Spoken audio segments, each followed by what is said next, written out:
Buenos días desde la Feria Internacional del Libro que se está celebrando en Guadalajara, México, desde el 30 de noviembre hasta el próximo 8 de diciembre. Estamos en el stand del CEMPRO, el Centro Mexicano de Protección y Fomento de los Derechos de Autor, para hablar de una cosa muy concreta, para hablar de la huella digital. Es una solución tecnológica que va a ayudar a perseguir el robo digital de libros y en el sector de la prensa también, hablemos claro.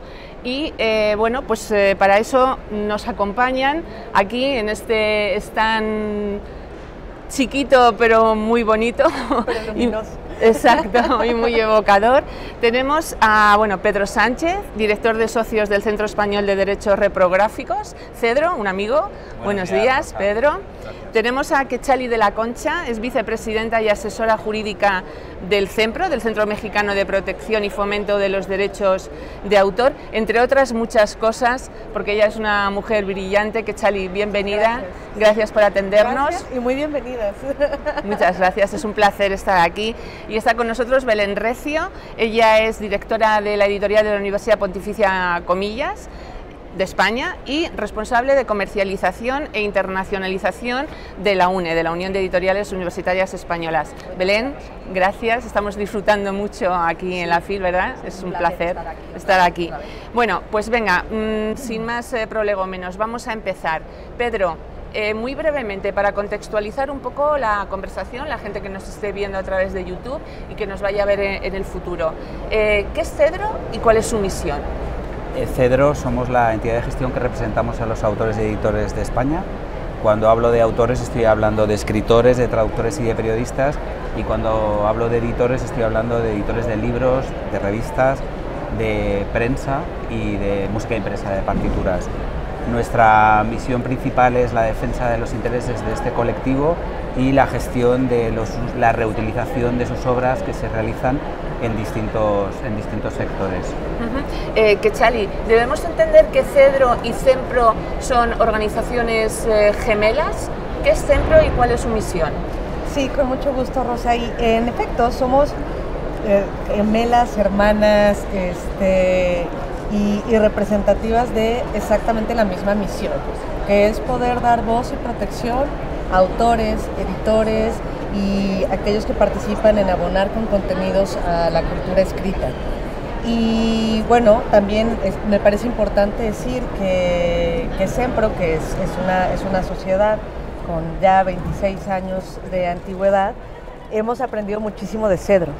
Cedro ha sido un referente en México y considero que en la América de habla hispana para cómo se organiza esta colectividad de representación y defensa. Y lo mismo, es una sociedad de gestión colectiva que radica en México, que está reconocida por la Institución de Derecho de Autor, el INDAUTOR, en México, y que representamos autores y editores. Belén, la UNE es socia colaboradora de Cedro y además la práctica totalidad, muchos de los asociados de la UNE son además a nivel individual, a nivel editorial de cada universidad, son socios de Cedro. ¿Qué significa esta relación de las editoriales universitarias a nivel individual, como UNE, como asociación, con Cedro? Bueno, como bien dices, la asociación UNE es una asociación de editores universitarios y de centros de investigación de españoles, somos ahora mismo 74 miembros, y yo creo que la relación con Cedro viene pues de hace, yo creo que más de 20 años o más todavía. No siempre ha sido igual de fluida, por lo menos en lo que se refiere a nuestras instituciones, porque sí es verdad que todos somos editores, pero venimos de instituciones educativas que tienen una relación distinta con Cedro que la que tenemos los editores, pero los editores desde el primer momento tuvimos clarísimo que nuestro partner y con quien teníamos que estar era con Cedro. O sea, nos vemos tan afectados por los malos usos y las malas prácticas de la propiedad intelectual y de la piratería, llamémoslo de la manera clara, que teníamos desde el principio con ellos una connivencia y una relación que considerábamos que como editores era la apropiada y la adecuada. Entremos ya en materia. ¿Cuál es la situación, Pedro Quechali? ¿Cuál es la situación del cumplimiento de los derechos de autor en España y México? Pedro Quechali, venga, el que quiera empezar. Con España, la situación de los derechos de autor en España es mejorable, por ser políticamente correcto. Nosotros desde hace 2 años realizamos el Observatorio para la Sostenibilidad de la Cultura Escrita, y en el del año pasado uno de los resultados que nos salió es que el sector del libro, el sector de la cultura escrita, del libro, la prensa, las revistas, tenía una ventaja competitiva con respecto al resto de nuestros países vecinos, el resto de los países de la Unión Europea, puesto que en un estudio que hicimos con respecto a las tarifas que se pagaban por la reutilización de contenidos, salíamos en la cola, salíamos al final de todo, lo que supone que los editores perciben los editores y los autores por estos usos perciben mucha menos cantidad de remuneración que nuestros vecinos europeos. Luego además nos enfrentamos con el robo de contenidos. También en el observatorio pudimos comprobar que determinados mantras que en la sociedad se manejan, como que el robo de contenidos, la mal llamada piratería, porque pensamos que romantiza el concepto de robar, que es lo que están realizando estos individuos, no lo realizan para la difusión de la cultura, porque no tengan recursos, porque en España existen suficientes medios como para poder consumir los contenidos de una manera legal, a través de la compra, de las suscripciones y por supuesto a través de todas las bibliotecas que tienen préstamo digital. Y ahí también con este robo de contenidos vimos que en las sociedades donde hay un mayor desarrollo se produce un mayor índice de piratería. Hay mayor consumo de Internet y al haber mayor consumo de Internet hay una mayor penetración de la piratería. Y además no se da en las capas más bajas de la sociedad, se da en los niveles más altos, es decir, niveles universitarios. Es decir, todos esos mantras que se repiten, pues no se corresponden con la realidad de lo que nos salió de los estudios que nosotros hicimos. Conclusión, absolutamente mejorable la situación de los derechos en España. Quechali, ¿pasa algo similar en México? Bueno, ojalá fuera similar. Me explico. Es complicada la situación en México porque tiene, como todas las cosas en este mundo, lecturas positivas o negativas. Voy a empezar por lo que podríamos calificar de más negativo y que creo que afecta mucho a la subsistencia de autores y editores en nuestro país. Tenemos un nivel de piratería, de reproducción ilegal industrializada, impresa, muy alto, que ocupa casi la mitad del mercado editorial. Y un poco también en relación con lo que mencionaba Pedro, es un fenómeno que no tiene que ver con la capacidad adquisitiva. Los libros piratas que se venden en México se venden al mismo precio que los originales. Lo que pasa es que, pues es un negocio de delincuencia que se da principalmente en los mercados irregulares, en donde en el momento en el que roban el contenido, pues no se pagan impuestos, no se pagan derechos, no se paga a los trabajadores editoriales, no se pagan editores, no se pagan correctores, formadores, no se paga a nadie de los que participaron en la cadena del libro para que ese libro fuera posible. Y bueno, pues por eso es un negocio redituable y atractivo para los piratas y para las redes de delincuencia organizada. Hubo una campaña que nos pareció muy interesante relacionado con esto, que de hecho venía en colaboración de la Interpol con el FBI, que decía que cada vez que compramos piratería, y eso en México es algo muy marcado, estamos depositando nuestra cooperación a una organización de delincuencia, lo cual pues de pronto es como toda una contradicción, mientras que somos una sociedad que sufre profundamente que haya redes de delincuencia organizada tan grandes y fuertes. Eso es lo impreso. En lo que es digital hay un consumo de lectura del 51%, eso son cifras del último estudio que hizo el Instituto Mexicano de Propiedad Industrial. De lo que se lee en digital, 51% es pirata.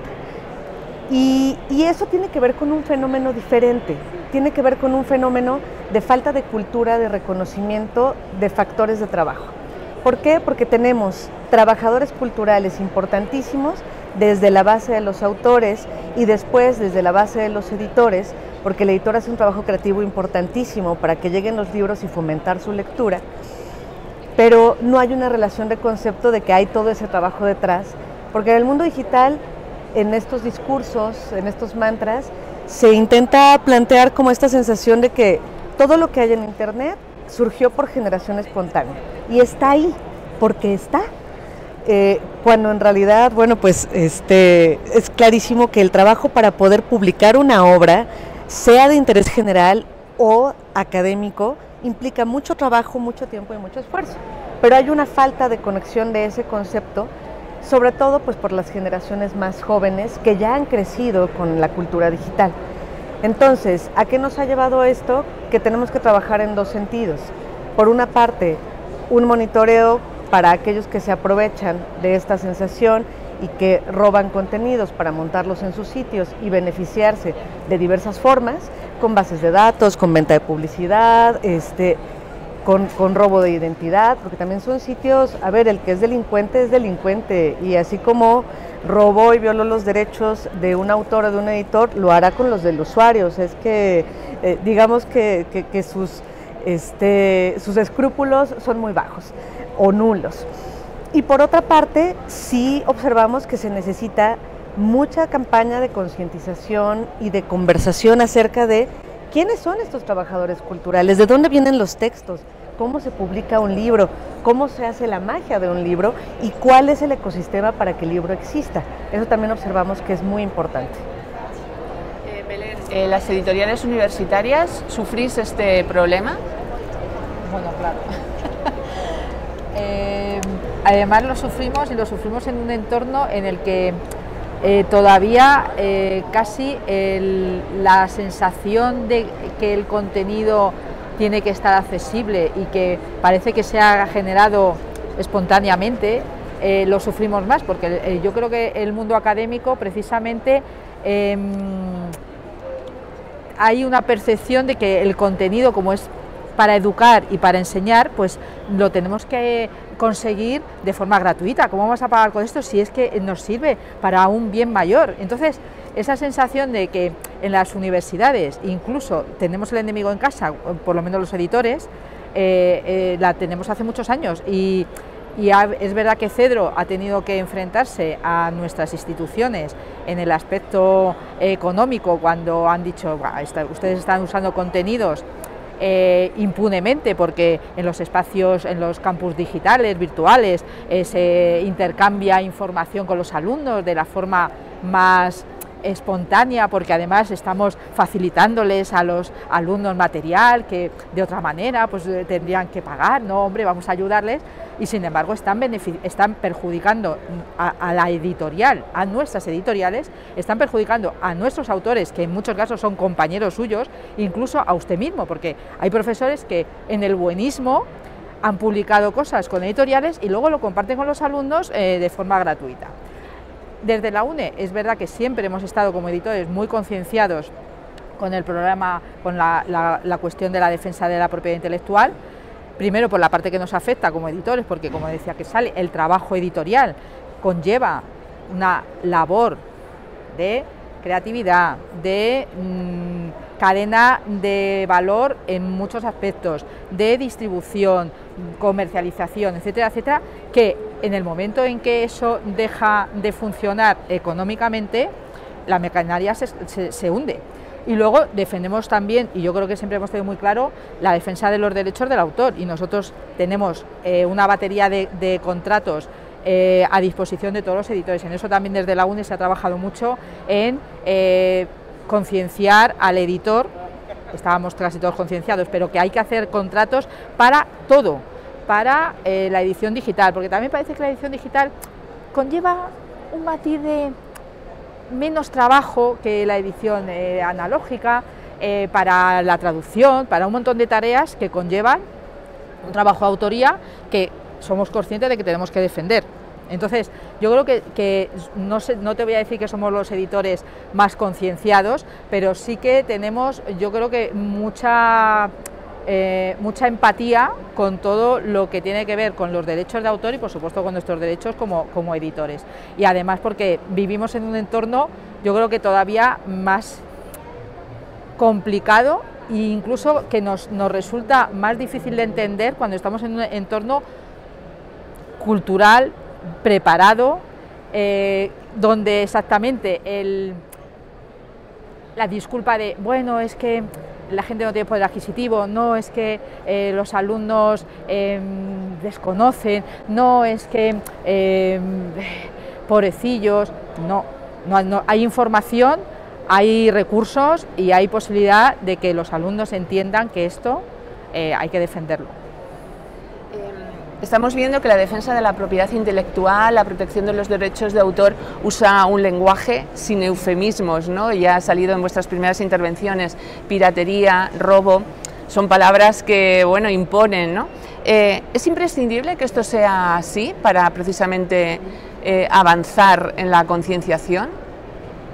Para mí, obviamente, porque hay que llamar a las cosas por su nombre. La gente tiene que entender que lo que están haciendo es robar, están robando el trabajo de muchas personas que intervienen en la cadena del libro. Ya ha salido aquí, tanto por parte de Belén como de Quetzali, está robando al editor que hace su trabajo de selección, está robando al asesor jurídico que hace el contrato para firmárselo, está robando al maquetador, está robando al ilustrador de la portada, está robando al corrector, en el caso de que haya una traducción le está robando al traductor, le está robando al distribuidor, le está robando al librero, le está robando a toda la cadena del libro. Yo creo que hay que llamar a las cosas por su nombre, porque si no parece, te insisto en la parte romántica de la piratería, porque todos nos quedamos con ese concepto de las películas de Hollywood, donde parece que esos Robin Hood robaban al rico para dárselo al pobre. No, estás robando. Igual que no entras en una tienda muy conocida de teléfonos móviles cuando saca la versión 17, llegas, te lo coges, te vas y no lo pagas, pues no entras en un sitio y te descargas un libro. No, estás haciendo lo mismo. Hay que llamarlo a las cosas, hay que llamar a las cosas por su nombre, robar. Quetzali. Sí, yo concuerdo con Pedro, porque si no llamamos las cosas por su nombre, en todos los sentidos, desde las que hay que valorar en esta conciencia de cuál es la cadena de trabajo del libro, y también cuando se violentan esos derechos, cuando se roba ese trabajo, hay que denominarlo por su nombre, porque lo que no se nombra entonces no existe. Y eso pasa con muchas cuestiones. Yo pensaba ahorita y te escuchaba y decía, claro, es que hay veces que tenemos derechos como personas, derecho a la salud, a la libertad, a la recreación, que se ha tenido que hacer una campaña, por lo menos en el último siglo, para que la sociedad civil introyecte que esos son sus derechos. Pasa lo mismo con los derechos de autor, hay que estarlos nombrando y hay que estar nombrando lo que los lastima para que haya una conciencia de que es algo importante. No sé si en la universidad el uso de estos términos a la hora de concienciar penetran, se consideran un poco exagerados a la hora de concienciar. Te diría que en la universidad, en un entorno juvenil, creo que hay poca conciencia, y además yo creo que la culpa también la tiene el propio entorno universitario y las autoridades universitarias. O sea, ya es verdad que la administración pública hace sus campañas, pero yo creo que permea poco. Y permea poco porque lo primero, contamos con una población joven que yo creo que no valora que el trabajo de un autor no es una cosa que, bueno, pues mira, se me ha ocurrido esta idea, la lanzo al mundo y estoy difundiendo conocimiento, cultura. No, es que vivo de ello, o tengo que poder vivir de ello, es mi trabajo. Entonces, igual que eso, no se te ocurre llegar a un taller mecánico y decirle, oiga, mire, que es que tengo el coche estropeado, el señor te lo arregla y tú coges con tu coche, te lo llevas y no pagas, porque ese señor ha dedicado un tiempo, el autor también ha dedicado un tiempo, y es que además tiene que poder vivir de ello. Tiene que poder vivir de ello el autor y toda la cadena de trabajo que conlleva el mundo del libro. Entonces, yo creo que en la universidad, primero, hay esa sensación de como es para uso educativo, por favor, esto tiene que ser libre, accesible, queremos difundir el conocimiento, queremos difundir la cultura. ¿Cómo vamos a pagar por ello? ¿Cómo va a pagar el alumno por ello? Y el alumno además piensa que si me lo están dando de esta manera, ¿por qué en otros entornos voy a pagar? O sea, si a mí en la parte educativa me están... Luego yo voy a leer una novela y voy a pagar por ella, bueno, pues es que me entro en cualquier plataforma y me lo puedo descargar. Y entonces son gente que tiene cultura, tiene acceso a ella, pero no tiene sensación de que tengan que pagar por ella. También se quejan del precio, se quejan de que, bueno, pues eso, al fin y al cabo es difusión, al fin y al cabo, pues mira, lo que se dice, lo que está en el Top Manta, pues muy bien, porque el que está en el Top Manta es que existe, entonces, encima yo te estoy difundiendo, no te quejes, que te estoy dando a conocer, o sea, hay esa sensación como de, bueno, ¿por qué voy a pagar por esto si al final estoy haciendo casi un bien? Y por supuesto, si me lo están dando en un entorno educativo gratis, ¿por qué luego en otro entorno cultural en el que yo tengo que pagar? Y hace poco Rosa Montero estuvo en una intervención con vosotros y decía, vamos a ver, llamemos a las cosas por su nombre, un señor que se apropia de lo que es de otro es un ladrón, punto pelota. Claro. Rosa, me gustaría matizar, evidentemente hay que llamar a las cosas por su nombre, lo que es robar, es el trabajo, la creación y el tiempo de los autores, de los editores y de todos los intervinientes en la cadena del libro, pero nosotros cuando lanzamos el mensaje llamamos a las cosas por su nombre y a la vez lo que decimos es, pero tenemos la solución. Si tú quieres leer este libro, tienes una biblioteca en tu universidad. Si tú quieres comprar este libro, lo puedes comprar en un ebook o lo puedes comprar en cualquier plataforma digital si lo quieres comprar en digital, o puedes acudir a las librerías que tenéis en todas las universidades. Es decir, esto es un problema, no eres consciente de lo que estás haciendo y lo puedes hacer bien y no es tan difícil ni tan costoso. Si te gastas 1.300 euros en un móvil, ¿cómo no te vas a gastar 17 euros en un libro que te vale para formarte? Algo que solo te da no te da el contenido, solo es el continente, eres capaz de pagar una millonada y por el contenido, que es lo que realmente te enriquece, no quieres pagar. Es muy contradictorio. Al tiempo que os escucho, claro, una piensa o llega a la conclusión de que la protección de los derechos de autor requiere de una innovación constante por la evolución tecnológica de los que se apropian de contenidos que no son suyos. No sé si esta es la lucha en esta era de Internet, no sé si es más que nunca la lucha de David contra Goliat.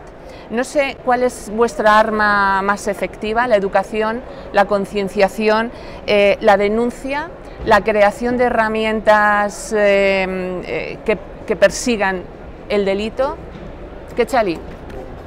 Bueno, creo que sí, sin duda, y es algo que además es histórico. De pronto en cada época pensamos, es la peor época, ahora sí la humanidad se va a acabar, o el fin del mundo ahora sí está muy cerca. Y porque estamos teniendo constantes revoluciones sociales y tecnológicas. En su momento, con la invención de la imprenta de tipos móviles, hubo muchísima preocupación de qué iba a suceder con el esquema de los escribanos, y tuvo sus partes muy buenas.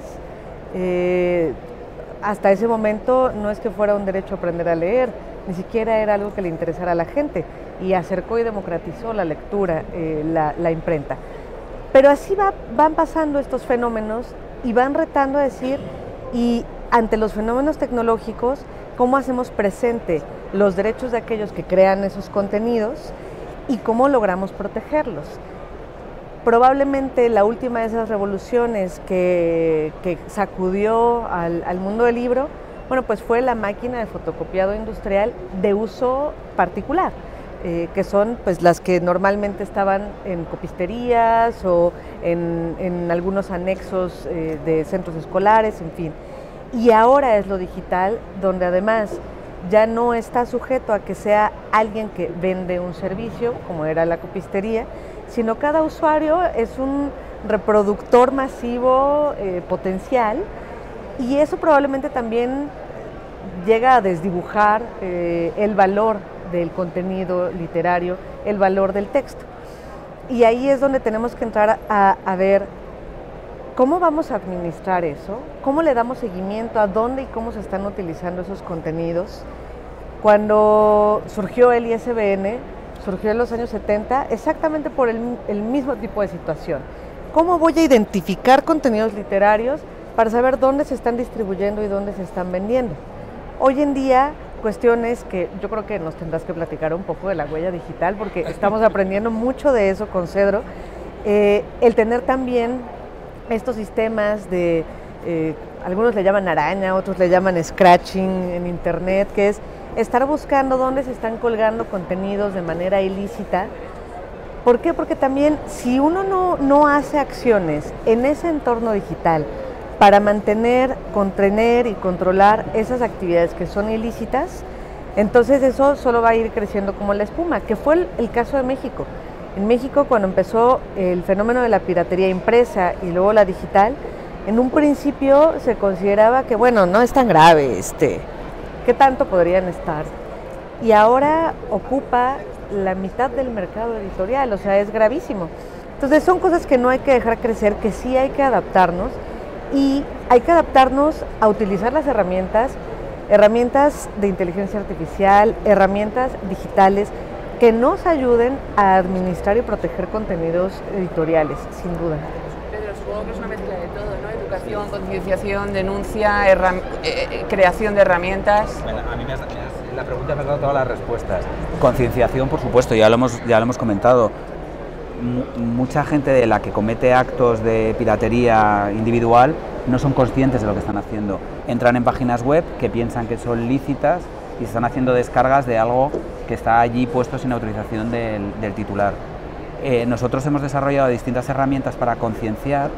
Tenemos la Escuela de Derecho de Autor, es escueladerechodeautor.org la web.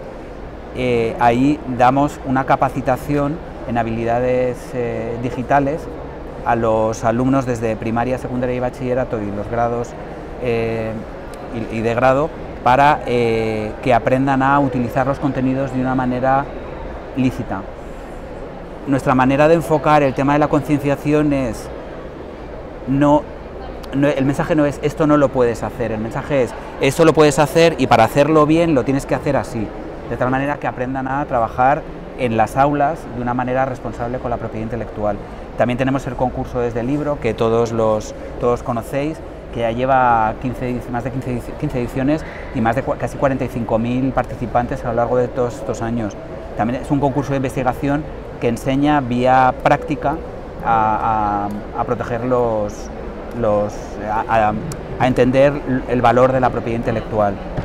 Eso por un lado la concienciación, por supuesto la denuncia. A todos los socios de Cedro nos denunciáis y nosotros ayudamos a la retirada de aquellas copias ilícitas que se encuentran en Internet.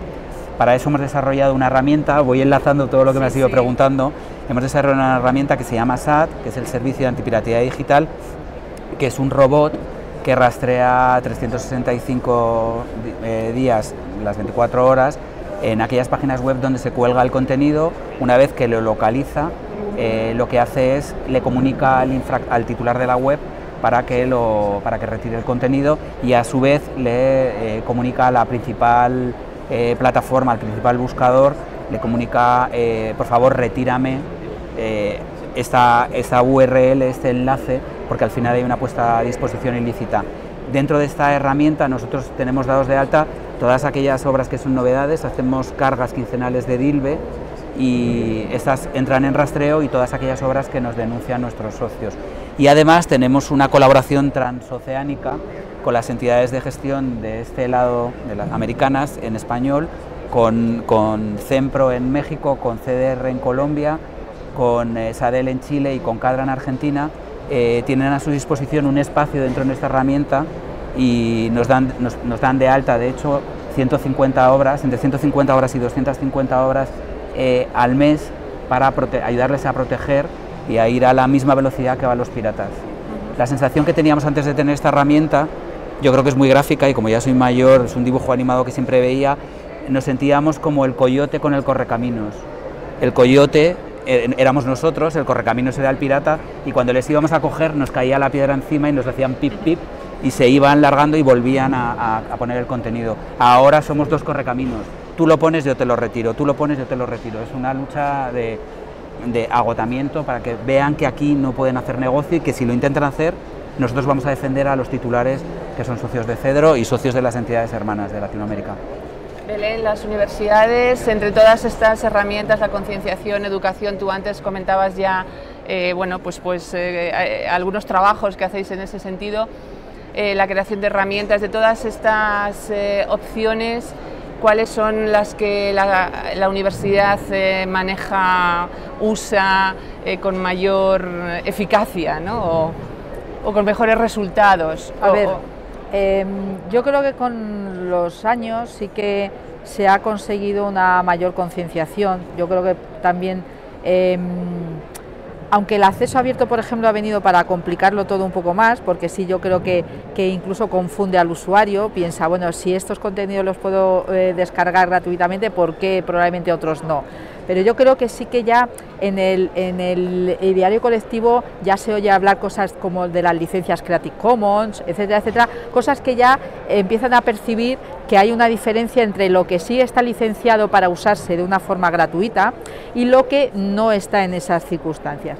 Y creo que por lo menos el entorno universitario, por supuesto mucho los investigadores, que yo creo que antes estaban menos concienciados en ese sentido, y en ese sentido yo creo que también los editores universitarios los hemos hecho tener conciencia de sus propios derechos, también van un poco difundiendo esa sensación de diferenciar lo que se debe y lo que no se debe utilizar de forma gratuita, y yo creo que también eso va calando, por lo menos en el entorno universitario, que sí está utilizando contenidos de forma menos educativa y más a lo mejor investigadora o de difusión del conocimiento. Ahí yo creo que sí que se está haciendo una buena labor.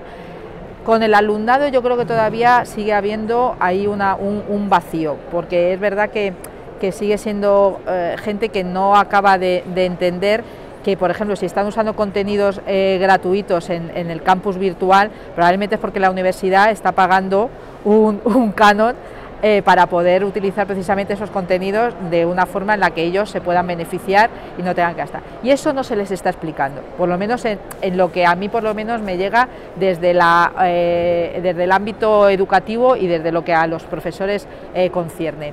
Sí que desde las editoriales estamos intentando trabajar eso, pero tenemos menos acceso a los estudiantes de lo que tenemos, por ejemplo, al profesorado o al investigador, que yo creo que sí están ya como mucho más concienciados a incluso ellos respetar esos contenidos que antes consideraban también que estaban ayudando a un bien mayor, ¿no?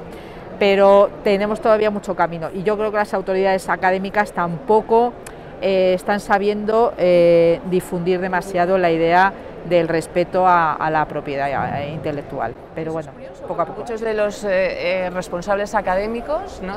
Son autores al mismo tiempo. Es raro el profesor que no es investigador y por tanto tiene algo publicado. Pedro, la IA.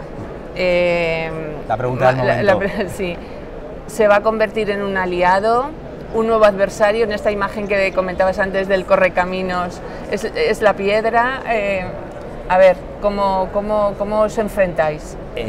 A ver, la IA es innovación y a la innovación no te puedes oponer ni puedes decir que esto no, porque la inteligencia artificial está aquí y hay que gestionarla.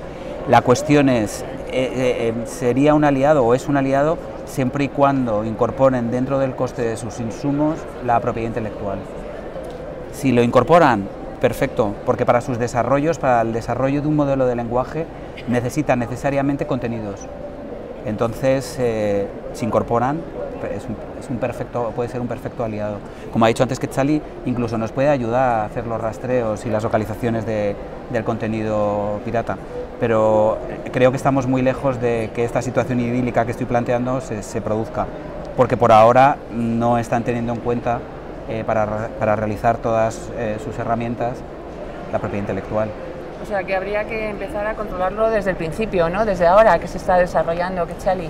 Sí, creo que esa conversación con los desarrolladores de programas de inteligencia artificial es algo que no solamente hay que promover, tener con los desarrolladores, sino que también los gobiernos ayuden a que esa conversación sea necesaria.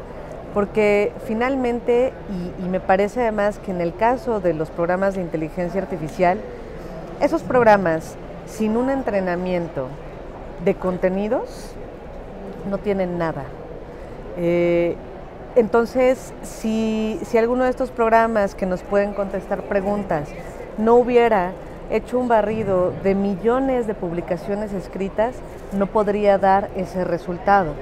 Entonces, hasta que el desarrollador de estos sistemas no reconozca que le es fundamental el tener acceso a entrenar sus programas con contenidos literarios y reconozca que esos contenidos tienen titulares y tienen creadores y tienen autores, si no reconocen eso y por ende pagan por ese trabajo, entonces todo el resultado será un resultado ilícito.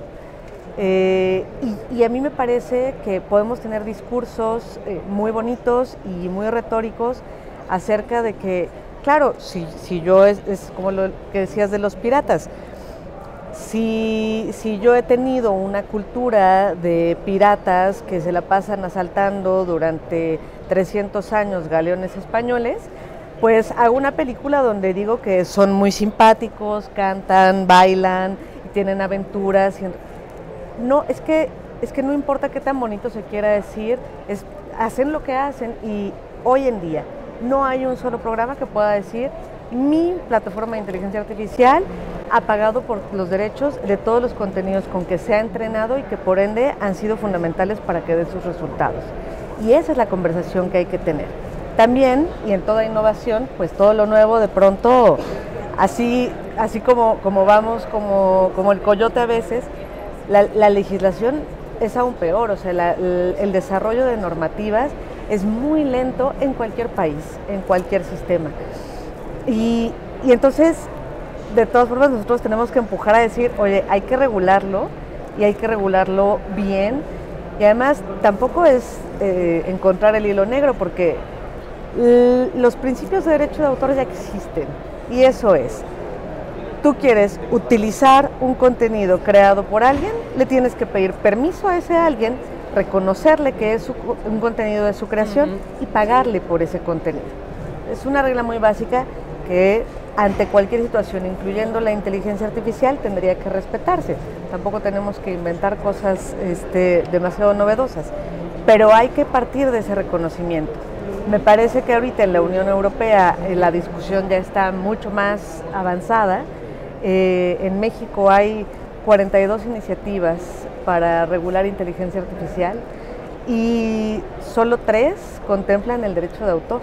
Las demás se preocupan más por biométricos, seguridad de la información. Al final habrá que seguir viendo cómo se va a regular, pero habrá que seguir presionando públicamente a estas empresas para decir, oye, es que un poco de respeto al derecho de los que hicieron posible que tu programa funcione, reconócelos, pídeles permiso y págales, contrata una licencia. Es muy claro que, Chali, son 3 mandamientos muy fáciles de recordar y de practicar.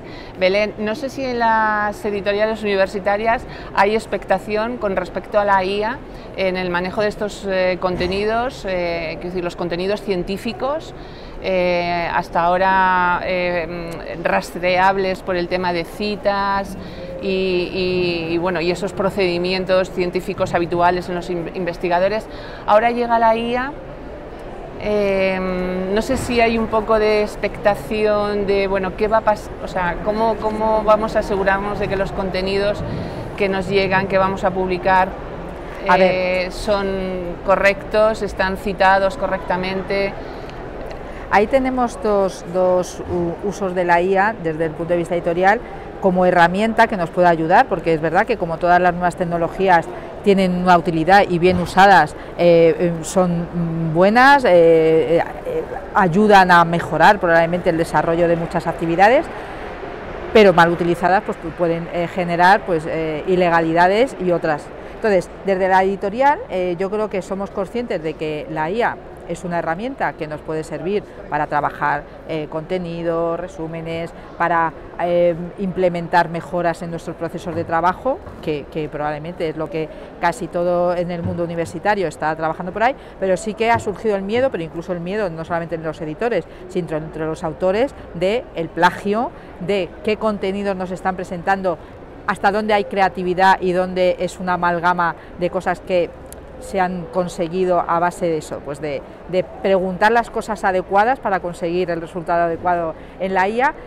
Y yo creo que sí que hay conciencia de que hay que regular y hay que tener mucho cuidado, porque incluso el propio autor está temeroso de qué puede pasar con sus contenidos mal utilizados dentro de la IA. Entonces el plagio, por ejemplo, ya es una preocupación muy importante en las editoriales, pero no solamente por los editores, sino por los autores. Entonces yo creo que sí que se la teme en ese sentido.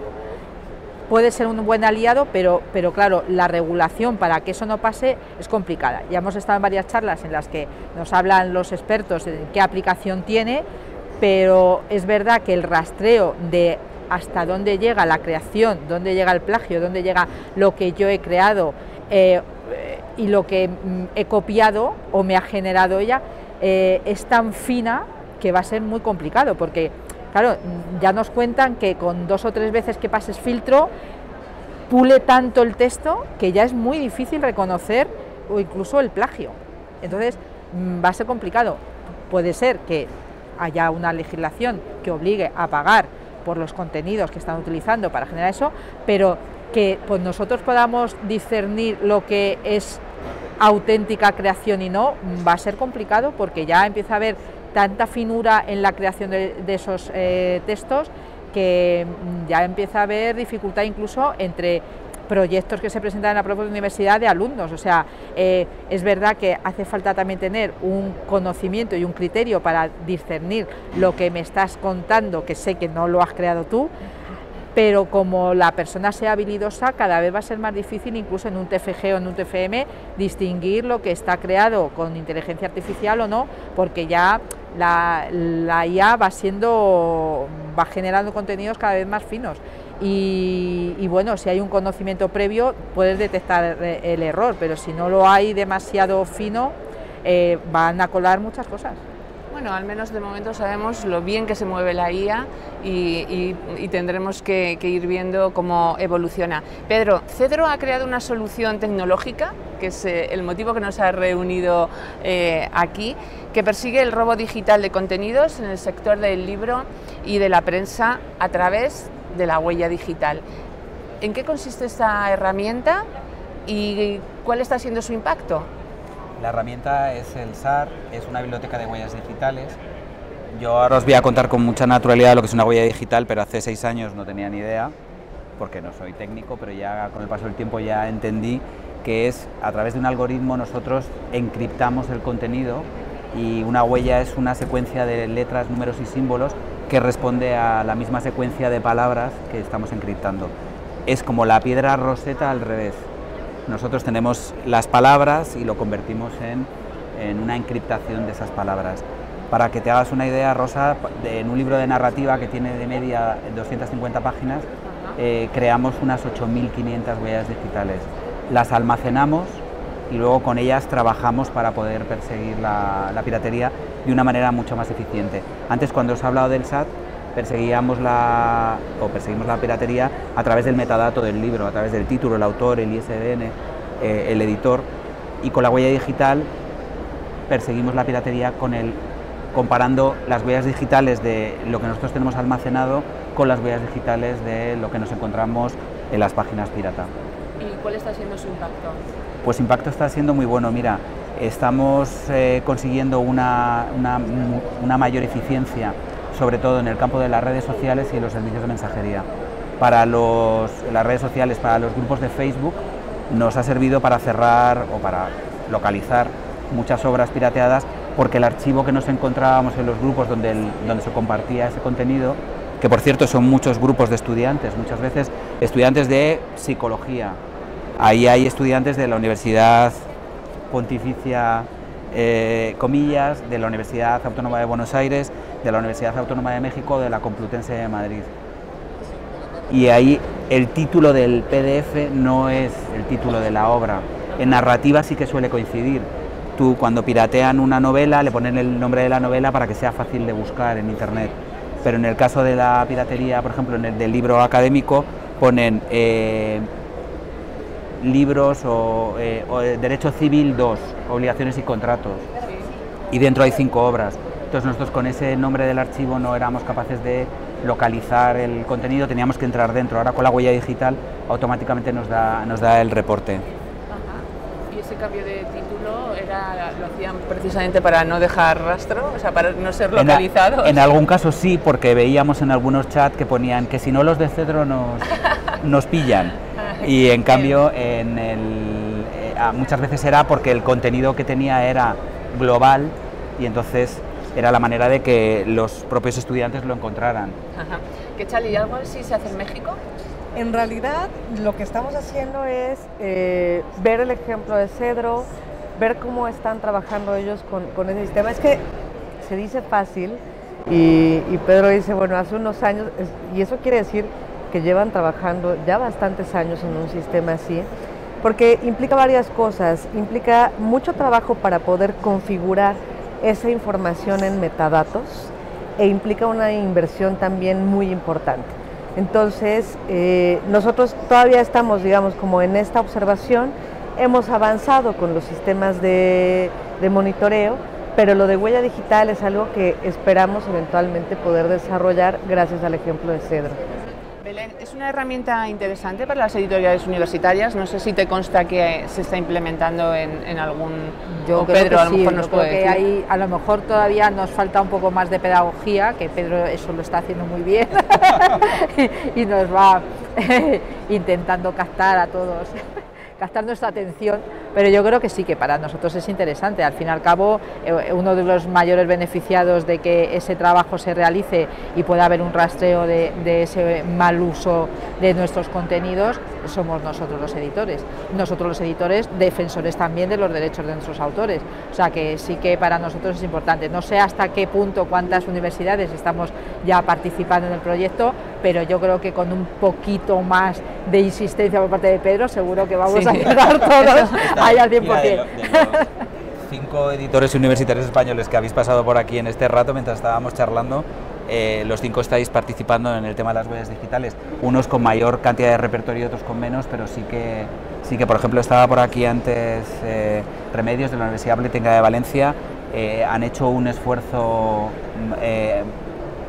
altísimo dentro de la editorial y tienen prácticamente todo el catálogo ya con huella digital. Tuvimos el problema que teníamos con Wola, la Politécnica de Valencia era una de las más afectadas y nos ha ayudado para poder negociar con una plataforma de compartir apuntes como son ellos, para poder demostrar que había alumnos que estaban subiendo a esa plataforma de compartir apuntes cosas que no eran apuntes, que eran obras protegidas. De todas formas está claro que es un proyecto que no puede funcionar si los editores no participamos, claro. Pues nada, Pedro, quedamos emplazados para cuando volvamos a España. Vamos a hacer recuento de cuáles son los editores UNE, las editoriales UNE que están. Vamos a hacer una noticia y lo vamos a difundir para que cunda el ejemplo, el buen ejemplo. Te lo agradezco muchísimo, Rosa. Bueno, está claro los beneficios de implantar algo así para los editores, autores. Creo que está dicho hasta ahora. La huella digital, bueno, pues es una herramienta para proteger los derechos de autor, para enfrentarse a la IA también. ¿Tú crees? Tenemos que hacer un desarrollo, porque como ha dicho Belén, al final la IA tiene muchas capas y estamos viendo cómo nos puede ayudar a poder rastrear lo que se ha creado con IA. Pero con la legislación que pretendemos que se desarrolle, yo creo que va a ser más responsabilidad de los desarrolladores de ofrecer qué contenidos se han desarrollado con inteligencia artificial, que realmente nosotros tengamos que desarrollar la herramienta, que lo haremos. Bueno, pues venga, os pediría un mensaje final ya para acabar, para la gente que está viendo esta conversación y que la vaya a ver sobre, muy brevemente, se ha dicho a lo largo de toda la intervención, pero la necesidad de proteger la protección intelectual, un mensaje final. ¿Qué, Chali?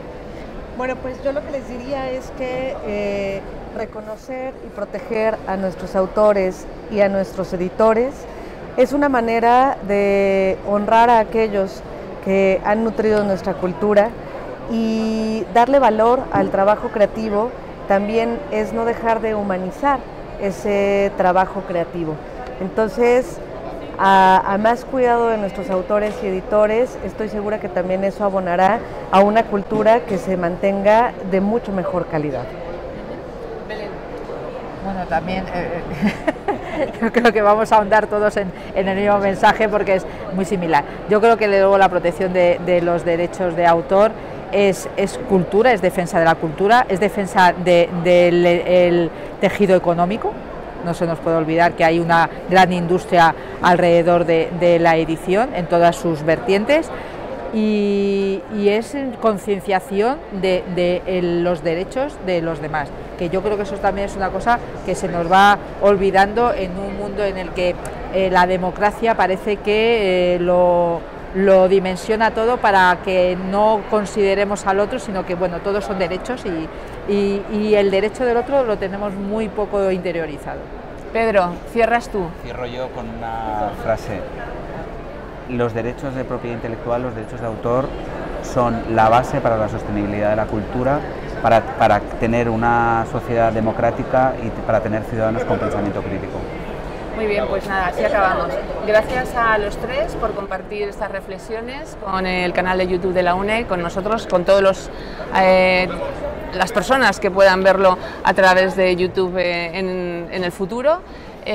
Gracias por vuestro trabajo, los tres, ¿no? Y bueno, yo simplemente diría a la gente que nos vaya a ver y que llegue hasta el final de este vídeo que recuerden hacer un uso legal de los contenidos que consuman. Ha sido un placer, gracias. Gracias.